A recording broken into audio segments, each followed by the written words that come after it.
Peuple de Dieu, bonjour et soyez les bienvenus en ce culte pascal où nous célébrons la résurrection de Jésus. Nous vous invitons de vous connecter et de prendre part à ce culte avec nous. Gloire à Jésus. Nous allons célébrer la résurrection de Jésus et nous allons rendre gloire à ce Dieu pour l'accomplissement de son œuvre sur la croix. Il a été crucifié et 3 jours après, il a été ressuscité des morts pour toi, pour moi. Nous allons l'adorer, nous allons le louer pour cette miséricorde œuvre qu'il a accomplie sur la croix de Golgotha. Tu vas commencer par chanter ce chant avec moi, comme l'apôtre Paul a dit, qui me délivrera de ce corps de mort, mais gloire soit rendue à Dieu, lui par qui il n'y a point de mort pour ceux qui croient en Jésus. Alléluia. Nous allons chanter ce chant. Allez-y voir Jérusalem, le tombeau de Jésus est ouvert, car il est ressuscité. Il est là au milieu de nous. Allez-y voir Jérusalem, le tombeau de Jésus est ouvert, car il est ressuscité. Il est là au milieu de nous. Est-ce que tu peux chanter avec moi? Gloire à toi, Jésus.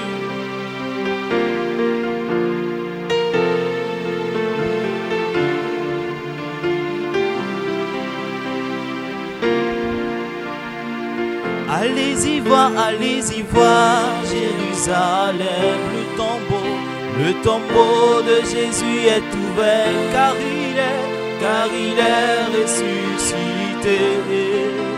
Il est là au milieu. Allez-y voir Jérusalem, le tombeau de Jésus est ouvert, car il est ressuscité. Il est là au milieu. Allez-y voir Jérusalem, le tombeau de Jésus est ouvert, car il est ressuscité. Il est là au milieu de nous. Bien-aimés, le tombeau de Jésus est ouvert. Il y a des prophètes qui sont morts et qui sont restés dans le tombeau. Il y a des hommes de ce monde qui sont morts et qui sont restés dans le tombeau. Mais Jésus, il est mort, il est ressuscité. Gloire soit rendue à Dieu. Gloire soit rendue à toi, Père. Gloire soit rendue à toi, Jésus. Oh oui, allez-y voir Jérusalem, le tombeau de Jésus est ouvert, car il est ressuscité. Il est là au milieu de nous. Allez-y voir Jérusalem, le tombeau de Jésus est ouvert, car il est ressuscité. Il est là au milieu de nous. Le Fils de Dieu est parmi nous. Il est parmi nous. Il est parmi nous. Il est parmi nous. Oh oui, le Fils de Dieu est parmi nous. Il est parmi nous. Il est parmi nous. Il est parmi nous. Oh oui, l'agneau de Dieu est parmi nous. Il est parmi nous. Oh, il est parmi nous. Il est parmi nous. Il est parmi nous. Oh, c'est pourquoi je veux l'adorer. Je veux l'adorer. Je veux l'adorer. Je veux l'adorer. Je veux l'adorer, c'est pour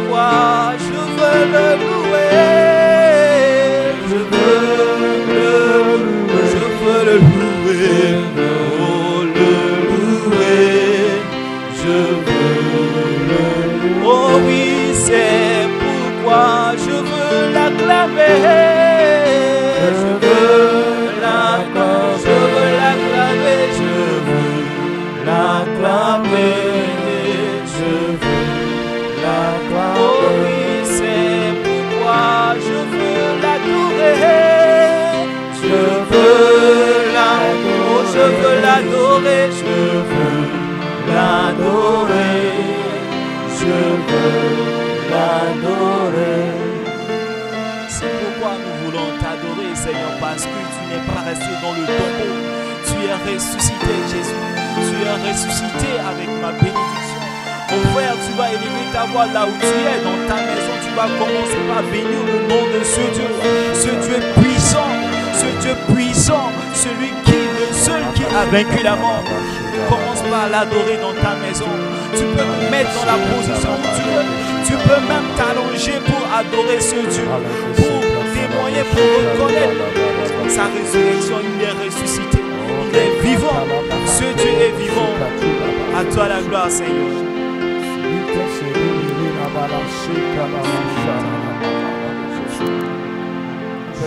À toi la gloire,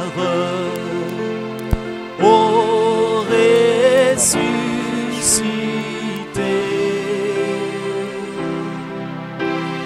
À toi la victoire pour l'éternité. Est-ce que tu peux chanter avec moi? À lui la gloire. À toi la gloire, ô ressuscité. À toi la gloire, à toi la victoire pour l'éternité. Oh oui, à toi la gloire, à toi la gloire, ô ressuscité, ô ressuscité. À toi la gloire, à toi la victoire pour l'éternité.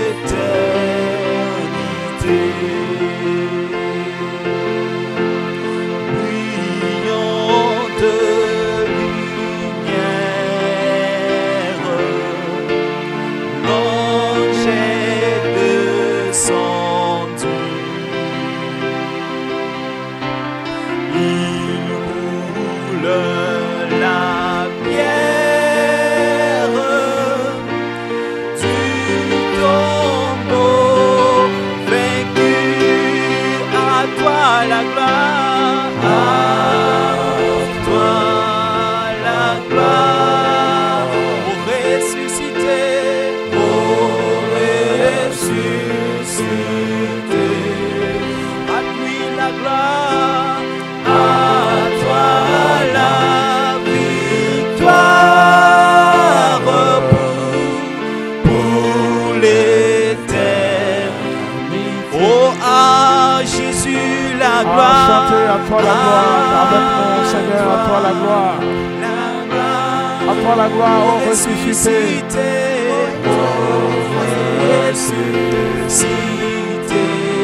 Chantez avec moi, à toi la gloire. À toi la victoire pour l'éternité.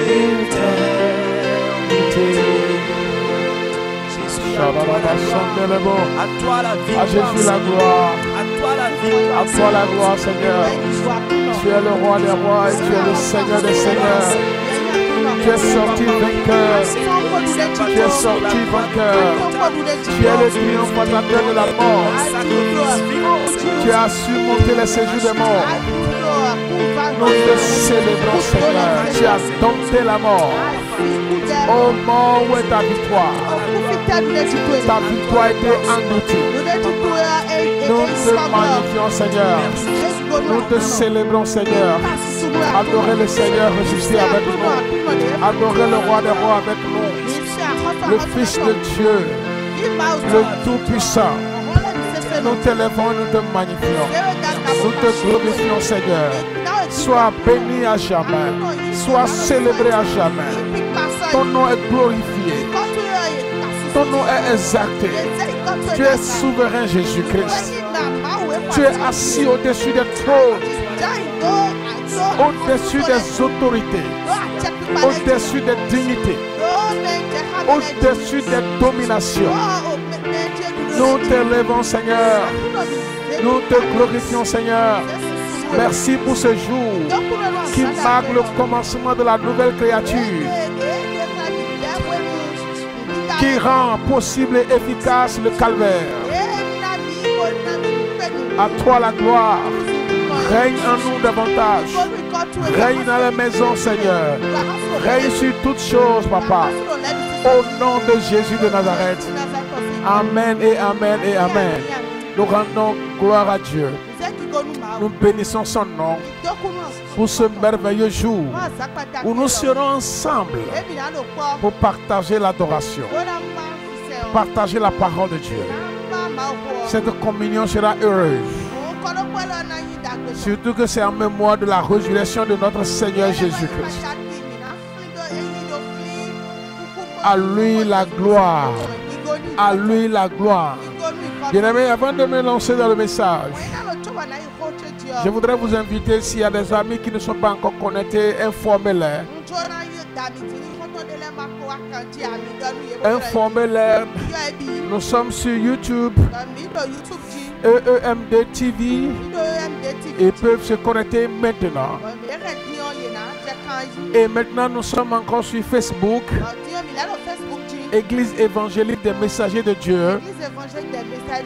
Et vous allez nous connecter et communier avec nous.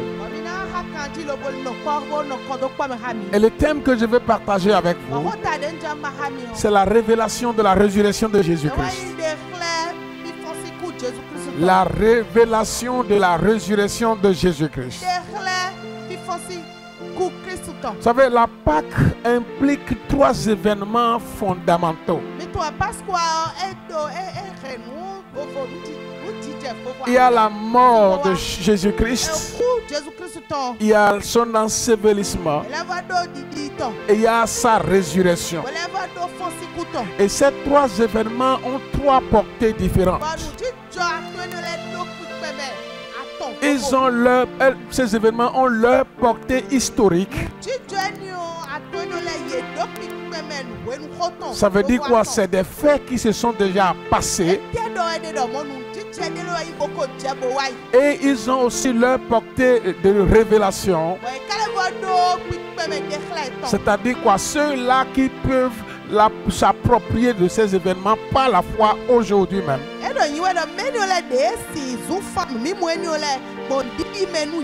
Et ces événements ont leur portée prophétique.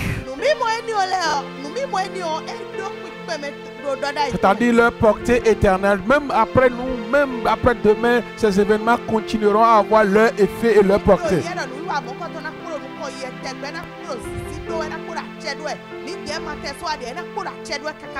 Donc c'est pour ça que nous voulons parler de la résurrection, la révélation de la résurrection. Et le texte est tiré de 1 Corinthiens 15, 3. Jusqu'au verset 5. 1 Corinthiens 15, 3 jusqu'au verset 5. Nous lisons la parole de Dieu. Nous lisons la parole. Je vous ai enseigné avant tout, comme je l'avais aussi reçu, que Christ est mort pour nos péchés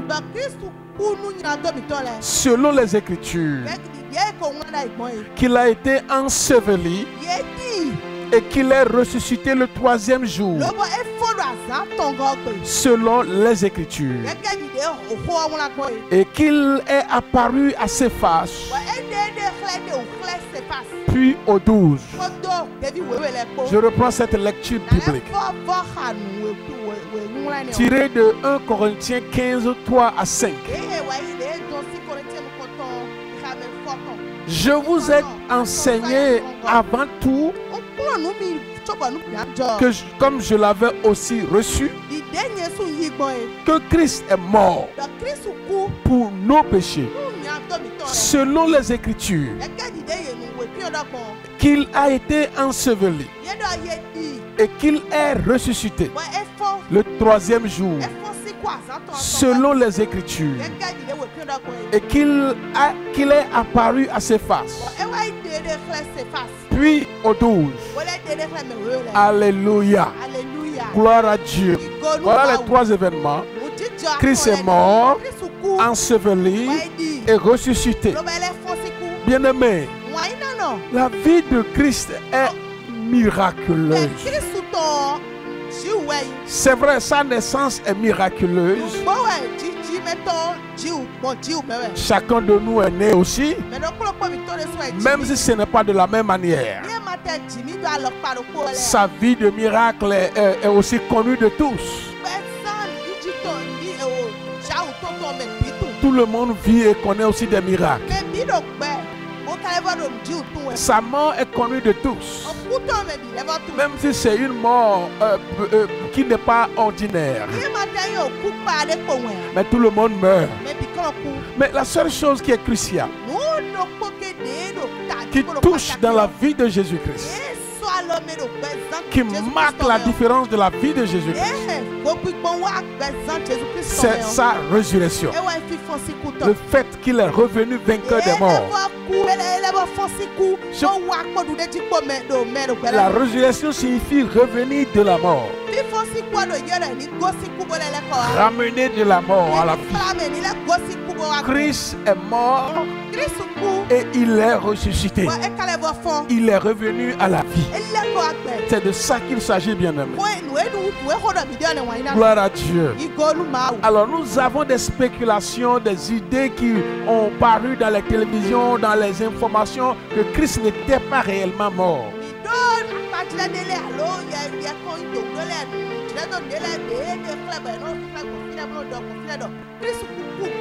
C'est pourquoi la première pensée que nous voulons dégager de ce message, c'est l'épreuve de la mort de Jésus-Christ. Christ était mort physiquement avant d'être descendu de la croix. Il n'était pas seulement, ou bien il n'était pas simplement inconscient. Il n'est pas seulement tombé évanoui. Il n'a pas juste perdu connaissance. Il était mort. Vraiment constaté mort. Donc la théorie de l'évanouissement de Christ ne tient pas.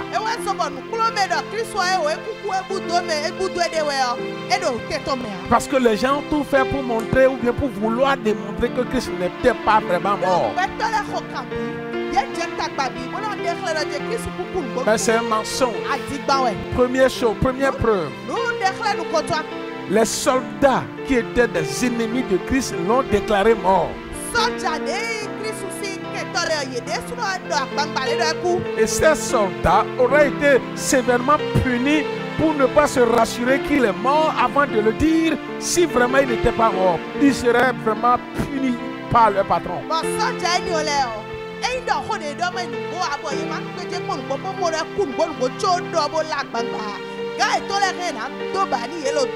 Vous pouvez trouver ceci dans Marc 15, 45.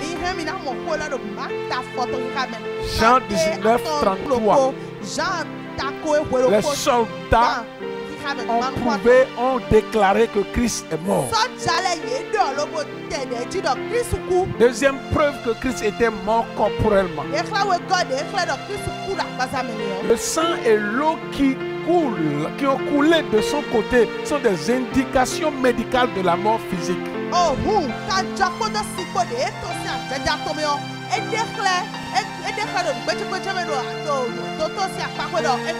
La Bible dit qu'un aveugle avait fléché les côtes de Jésus-Christ.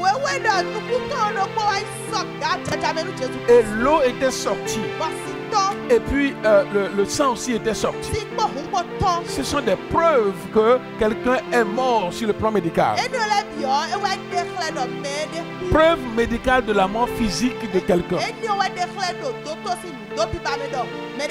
Après cela, Troisième preuve que Jésus était corporellement mort.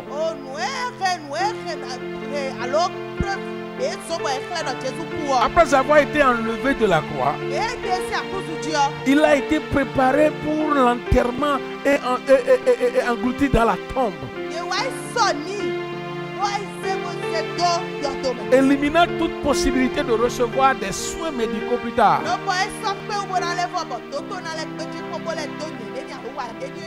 Donc Jésus avait été préparé pour l'enterrement. Et on ne prépare pas un vivant pour être enterré. Quatrième preuve de la mort physique et corporelle de Jésus-Christ. Les femmes sont venues au tombeau préparées à oindre son cadavre. Marc 16, 1. Ces femmes-là étaient venues pour oindre la tombe de Jésus-Christ. Gloire à Dieu. Donc Christ était vraiment mort. Et une mort corporelle. Ce n'est pas une mort genre spirituelle. Autre chose qu'il faut constater. Il y a une autre théorie qui dit que ses disciples auraient ou seraient venus voler son corps.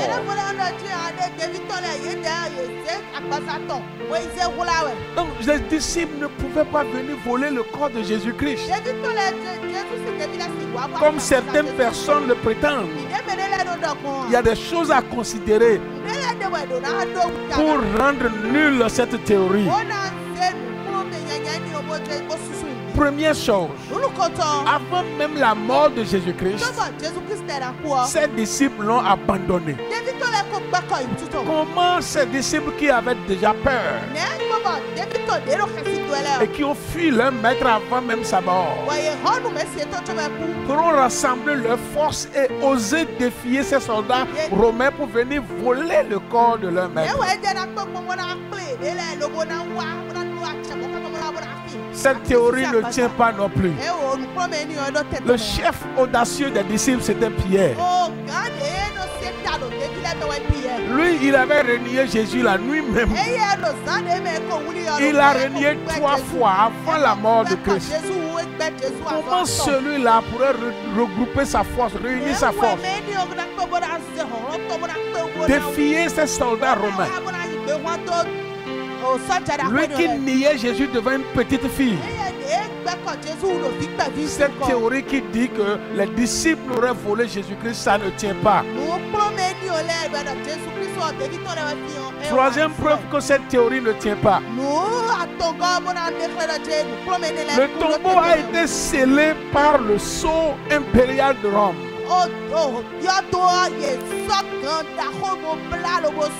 C'est un sceau, c'est scellé. Casser ce sceau, briser ce sceau par ses disciples peureux en face des soldats qui gardaient le tombeau. Cet acte sera encore passible à la peine de mort. Ils n'oseraient pas le faire et ils ne l'ont pas fait. Donc cette théorie ne tient pas. La tombe était gardée par des soldats romains et non pas des disciples. Attaquer ces soldats aurait été suicidaire. Si pour attaquer les disciples, pour attaquer ces soldats, une telle attaque serait considérée comme une insurrection et ils seront crucifiés.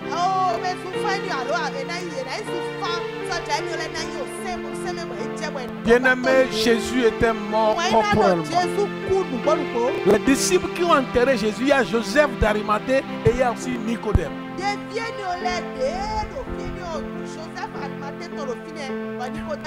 Et ils ont arrangé des choses pour enterrer Jésus-Christ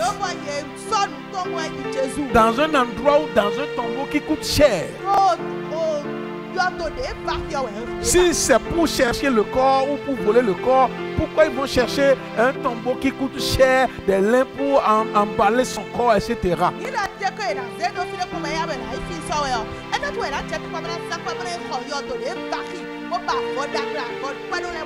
Finalement, les disciples eux-mêmes croyaient que leur sauveur ou leur Seigneur était encore dans le tombeau le jour même où il était ressuscité. Preuve que ces disciples n'ont pas volé le corps de leur maître. Mais Jésus est ressuscité. Alléluia. Mais avant d'aller sur les faits de la résurrection,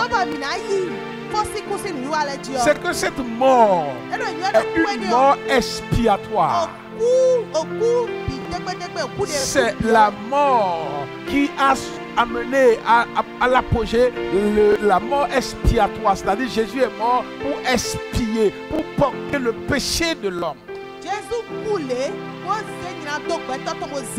Dans 1 Pierre 1, 18 à 20. 1 Pierre 1, si vous êtes là-bas, vous lisez avec moi. 1 Pierre 1, 18 à 20. Je lis la parole de Dieu qui dit: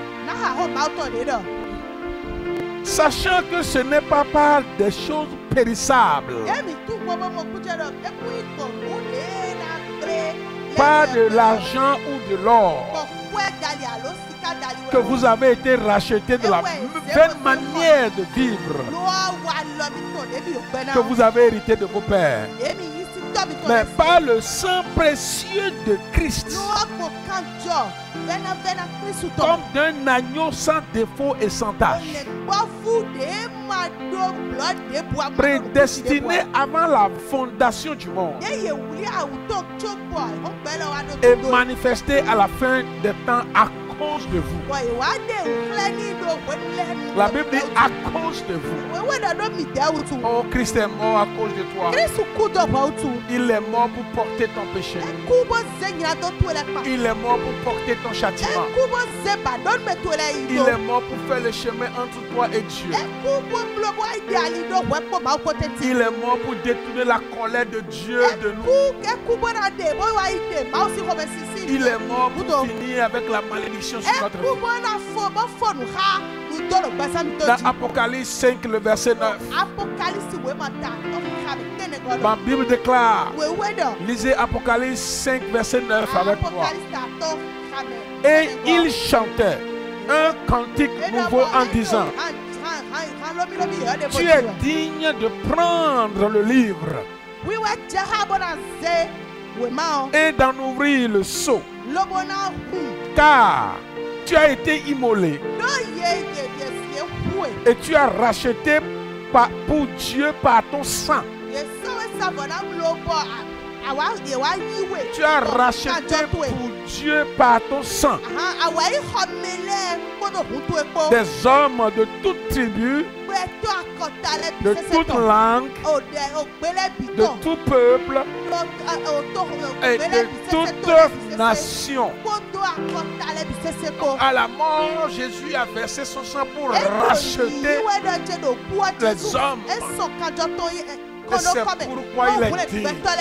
Est-ce que tu peux faire ce chant-là avec moi? Digne.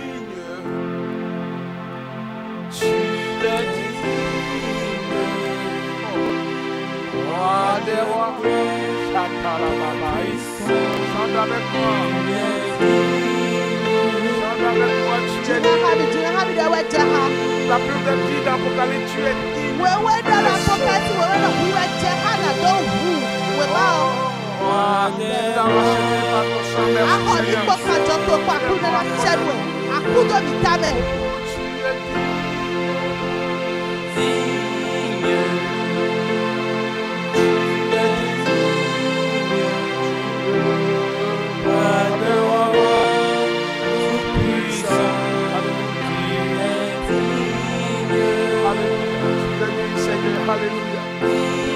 Tu es digne, Seigneur, tu es digne, roi des rois, tu es digne.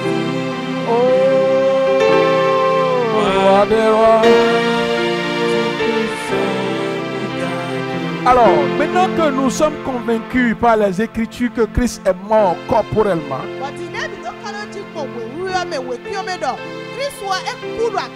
et que nous avons compris les raisons pour lesquelles il est mort, nous verrons maintenant les faits de la résurrection. La résurrection de Christ était une résurrection corporelle. Ce n'est pas une résurrection spirituelle. C'est-à-dire son corps est sorti de la tombe. Il est sorti du tombeau. Pas comme un homme blessé, boiteux, impuissant, qui cherche de secours. Mais Christ est sorti du tombeau comme un puissant conquérant, un vainqueur, un dominateur, un triomphateur. Alléluia. Alléluia.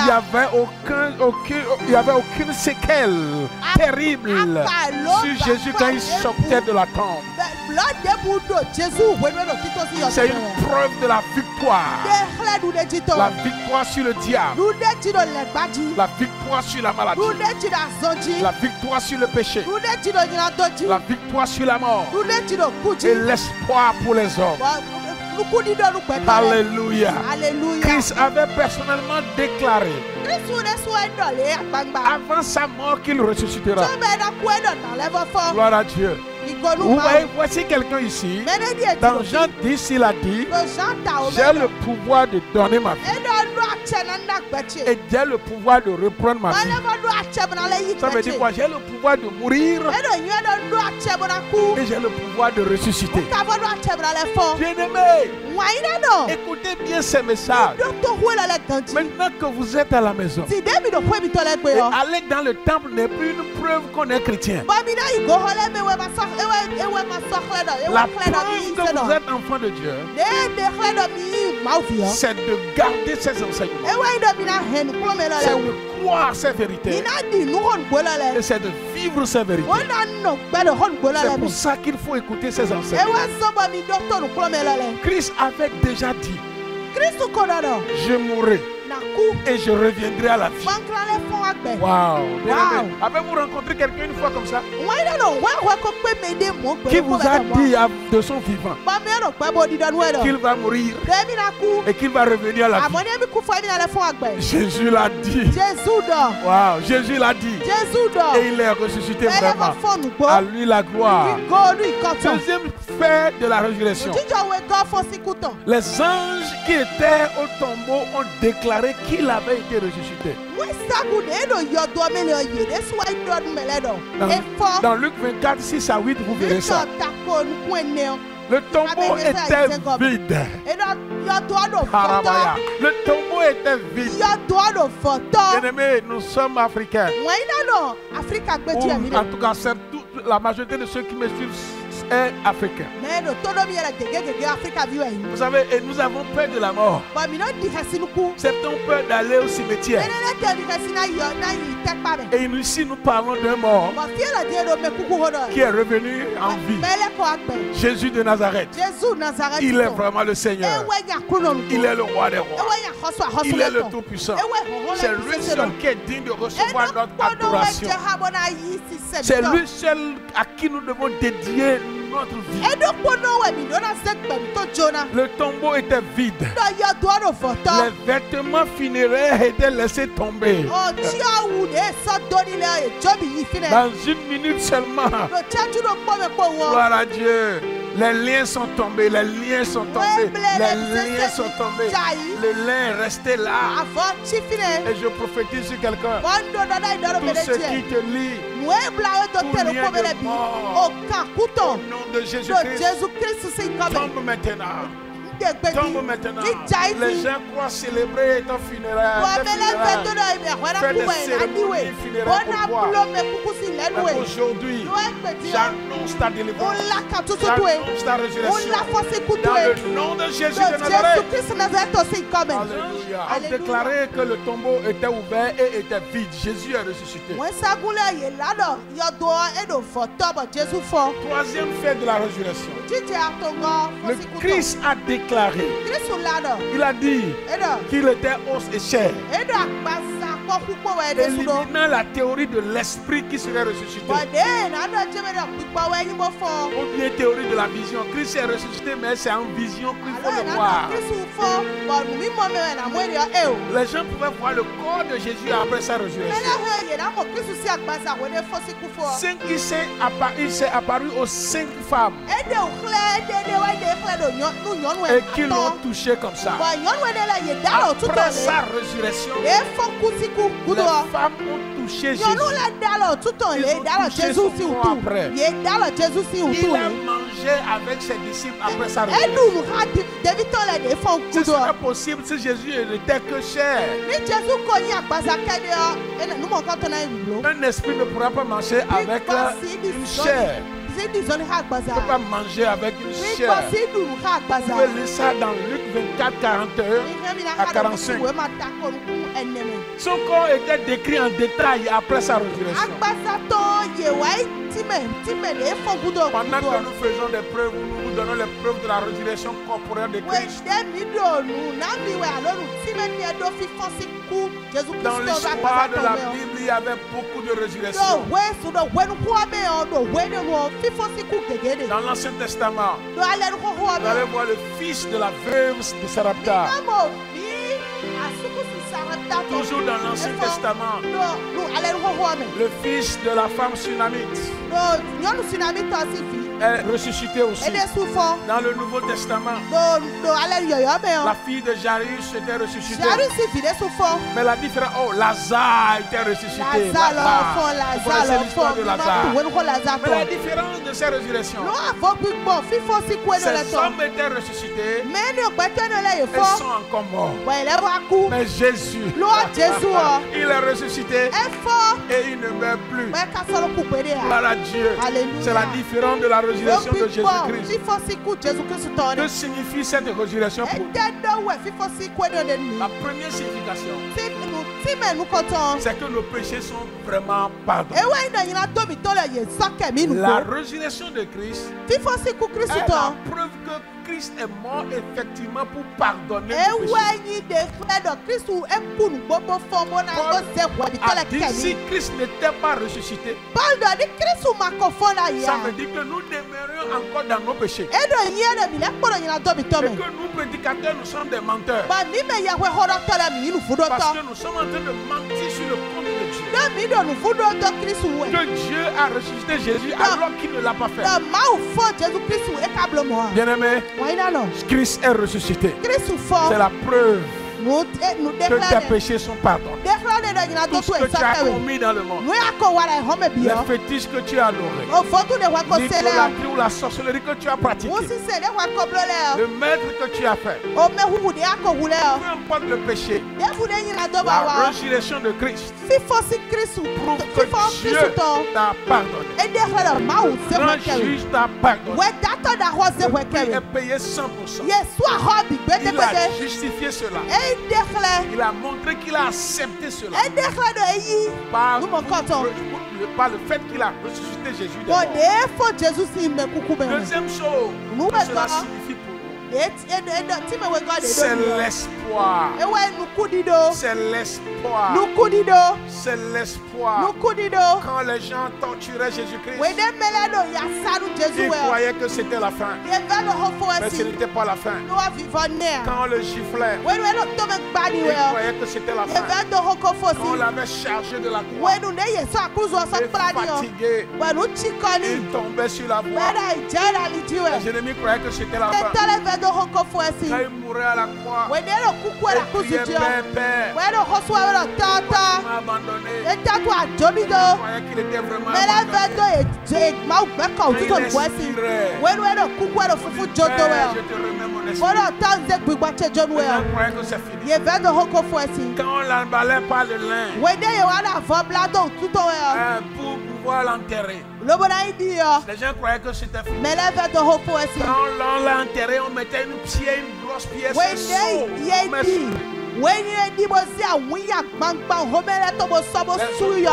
Les gens au pouvoir, les soldats croyaient que c'était fini. Mais Dieu n'a pas encore dit le dernier mot sur la vie de son fils. La scène n'est pas terminée. Dieu est descendu dans la tombe. Il a fait sortir Jésus. Il a fait sortir Jésus. Et toi aussi, je t'annonce. Tu sortiras de cette difficulté. Dans le nom de Jésus-Christ. Tu sortiras de cette maladie. Tu sortiras de cette dette. Tu sors de ce chômage aujourd'hui. Tu sors de cette stérilité aujourd'hui. Au nom de Jésus de Nazareth. Reçois la présence de Dieu là-bas. Tout ce que les gens ont annoncé négatif, aujourd'hui je l'annule. Et je rends tout ça positif. Des projets positifs. Au nom de Jésus de Nazareth. La résurrection de Christ montre qu'il y a de l'espoir. La situation. Peu importe ce que tu traverses. La résurrection de Christ montre que tu as d'espoir. Autre chose, troisième signification de la résurrection, c'est le fait que la mort est vaincue. Bien-aimé, allez voir comment la mort frappe. Les puissants sont impuissants devant la mort. Je dis, les puissants sont impuissants devant la mort. Des empereurs sont impuissants devant la mort. Des généraux sont impuissants devant la mort. Des soldats, rebelles, miliciens, policiers, etc. sont impuissants devant la mort. L'argent est impuissant devant la mort. Le marabout est impuissant devant la mort. Même le sorcier est impuissant devant la mort. Mais notre Seigneur Jésus-Christ, je dis notre Seigneur Jésus-Christ a vaincu la mort. C'est ça, la résurrection montre que la mort est vaincue. Où est ton pouvoir? Oh mort, où est ton aiguillon? L'aiguillon de la mort, c'est le péché. Et puisque le péché a été pardonné, il est vaincu. La mort elle-même est engloutie dans Jésus est le conquérant de la mort. Bien-aimé, nous n'adorons pas un sauveur mort. La résurrection de Jésus-Christ est la pierre de fête de la christianité. C'est la pierre fondamentale. Quand je prends les religions, certaines religions, la résurrection de Christ fait de Jésus-Christ le sauveur de l'humanité. Il n'est pas juste un philosophe. Il n'est pas juste quelqu'un qui connaît un maître. Mais c'est le sauveur. Vous savez, Mahomet n'est pas ressuscité. Et on n'a pas honte de le dire, c'est pas de critique. Parce qu'il n'a jamais dit qu'il va ressusciter. Et aucun de ses disciples n'a jamais dit qu'il est ressuscité.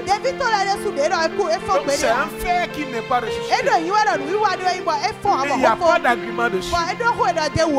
Le Confucius n'est pas ressuscité.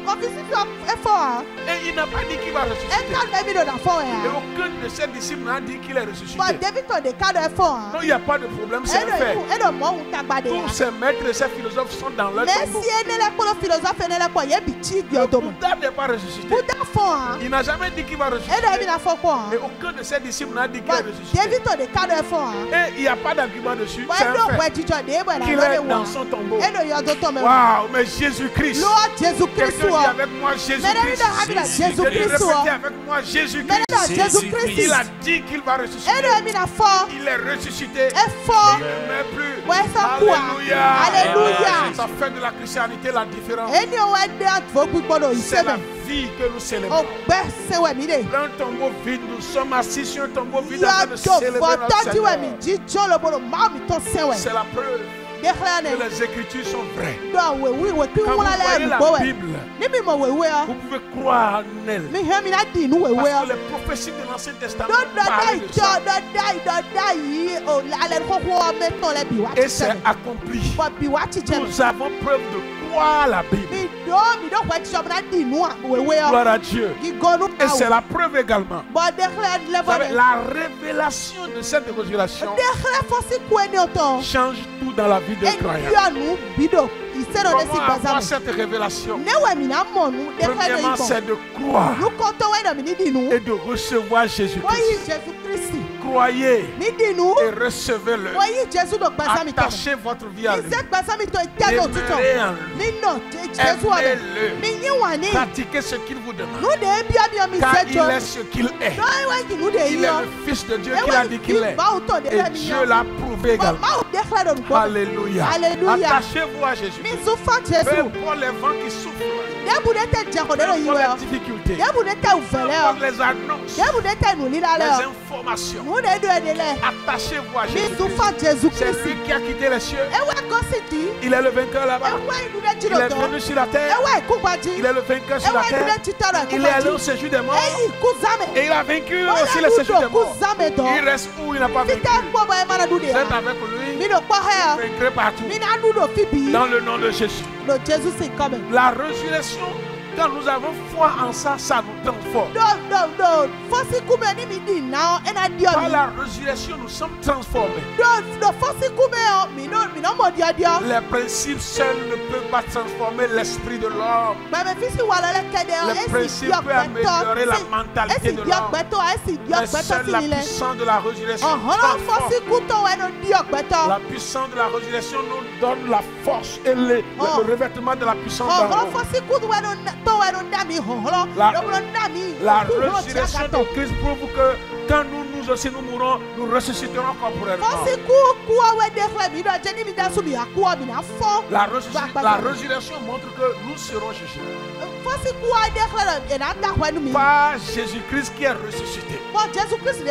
Bien-aimés, pour vous approprier de ce pouvoir et de ces faits de la résurrection, manifestez et vivez dans la foi. Vivez dans la foi. Prêchez sur Jésus-Christ. Croyez-le.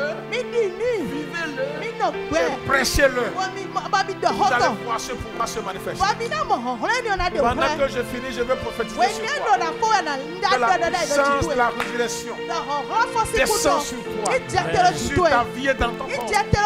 Descend dans cette situation. Cette situation qui semble être sans espoir. Dans le nom de Jésus, la puissance qui a ressuscité Christ des morts ressuscite ces puissances-là. Au nom de Jésus-Christ, ton foyer est ressuscité. Tes projets sont ressuscités.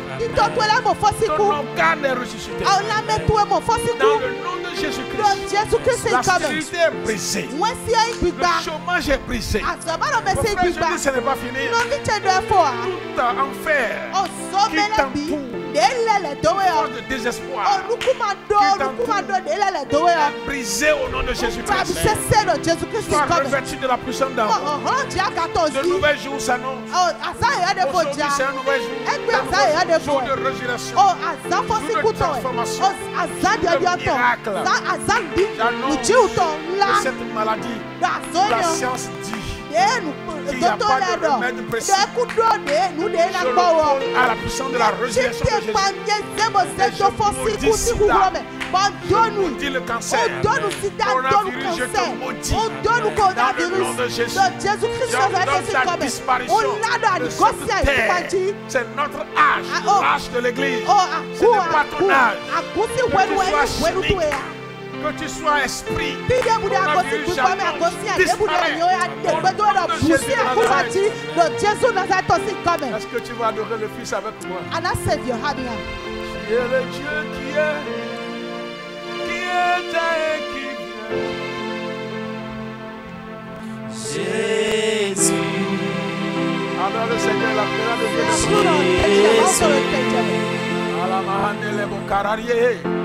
En toi je vois ma vie et on t'aimera. Célébrez la puissance de la résurrection. Célébrez le roi des rois. Célébrez la puissance. Il dit je suis. Tu es le Dieu qui est, il est dans le tombeau. Et aujourd'hui, il est encore. Labrador avec moi. Toi, je dois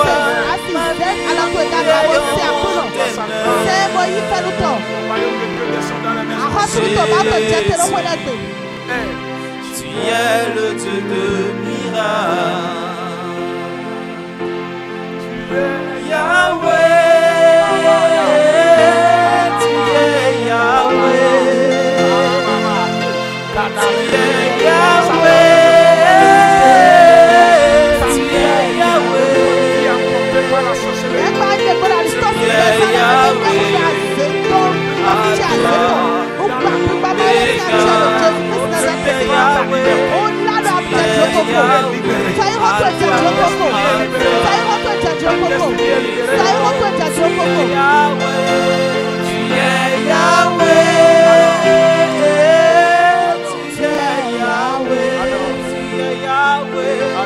Tu es Yahweh.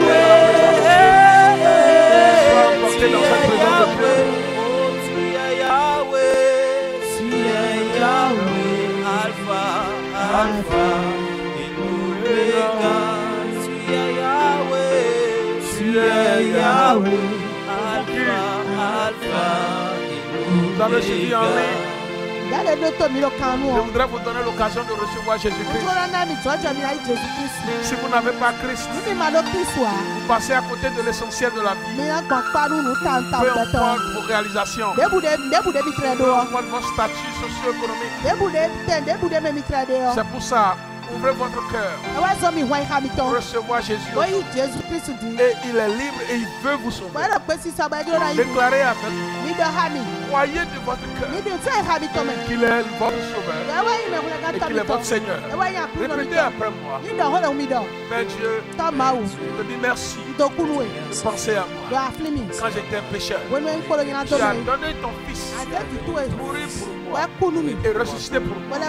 Aujourd'hui, je crois qu'il est mon sauveur et mon Seigneur personnel. Je donne ma vie et je m'engage à le suivre à partir d'aujourd'hui jusqu'à l'éternité. Amen et amen. Que vous soyez en ligne, vous avez suivi dans vos maisons, n'importe où dans les centres de cellule. Faites-nous signe. Faites signe à votre directeur, à votre dirigeant de cellule. Nous sommes prêts à vous aider dans votre nouvelle relation avec Dieu. Que le Seigneur vous bénisse. Que Dieu vous bénisse. Qu'il vous soutienne. Qu'il soit avec vous. N'importe où vous êtes, retenez Christ. Soyez avec lui. Il ne vous abandonne pas. Il est ressuscité pour vivre avec les siens d'éternité en éternité. Qui vous élève et soyez bénis. Amen.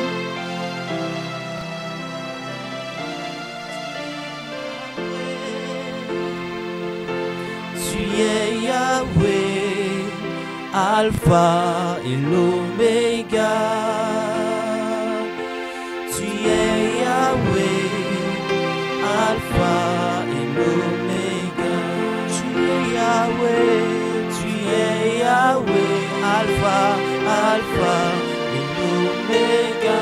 Tu es Yahweh, Alpha, Alpha et l'Oméga. Oh, tu es Yahweh, Alpha, tu es Alpha et l'Oméga. Oh, tu es Yahweh, Alpha, Alpha. Oh, you are Yahweh, Alpha, Alpha and Omega.